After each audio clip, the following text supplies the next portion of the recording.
తెలంగాణలో పోలింగ్ ప్రశాంతంగా జరిగింది. ఉదయం నుంచే పోలింగ్ కేంద్రం దగ్గర బారులు తీరారు ఓటర్లు. ఆడోళ్లు మొగోళ్లు అనే తేడా లేకుండా అందరూ తమ ఓటు హక్కును వినియోగించుకున్నారు. ఎక్కడ చిన్న పొరపాటు కూడా జరగకుండా కట్టుదిట్టమైన ఏర్పాట్లు చేయడంతో సంతృప్తి వ్యక్తం చేశారు ఓటర్లు. ఎన్నికలంటే అదో సెలవు దినం అనుకోకుండా యువత భారీ సంఖ్యలో వచ్చి ఓటు హక్కును వినియోగించుకోవడం శుభపరిణామం. పొద్దటి సంది మేము టీవీ చూస్తున్నాము, ఇలా ఓట్లేసినట్టు వార్తనే అయిన వల్లే అని చూస్తుర్రా.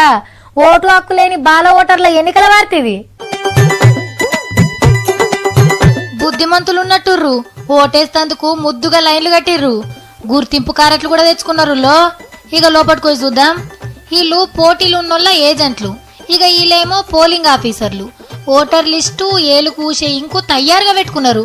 రైట్, ఓటర్లు కూడా వస్తున్నారు. బ్యాలెట్ పేపర్ తీసుకున్నారు, డబ్బాల సాటుకోయి నచ్చిన గుర్తు మీద గుద్దుతున్నారు, తీసుకుపోయి డబ్బాలు వేస్తున్నారు. అరే గీ తమ్మునికి కొత్తగా ఓటాకు వచ్చినట్టుంది, కన్ఫ్యూజ్ అవుతుండు. అయ్యో గీ చెల్లమ్మ కూడా అంతే ఉన్నట్టుంది కదా. పోలింగ్ స్టేషన్ ఎట్లుంటది, ఓటర్లు ఎట్లేస్తారు అనేది పిల్లలకు చూపించారు అన్నట్టు. పిల్లలే ఓటర్లు, పిల్లలే ఆఫీసర్లు.